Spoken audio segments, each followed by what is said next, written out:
England goal দিলে খুশি হয়েছিল এবং এখন পরবর্তীতে আরেকটি দলকে বেছে নিয়েছে, সেটি স্পেন। সুইজারল্যান্ডের সর্বনাশ করেছে, মিশরের সর্বনাশ করেছে, কেপ ভার্দের সর্বনাশ করেছে, এবার স্পেনের সর্বনাশ করবে।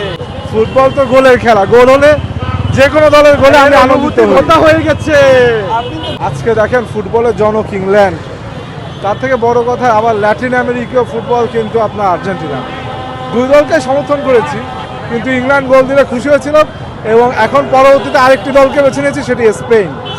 ফাঁকা যেদিকেই যায় সেদিকেই সাগর শুকিয়ে যায়। ব্রাজিল থেকে জার্মানি, ফ্রান্স, কেপ ভার্দে, মিশর সবাই হেরেছে।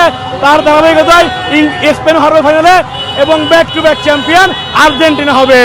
আর যে ভালো খেলবে সে জিতুক, সমস্যা নেই।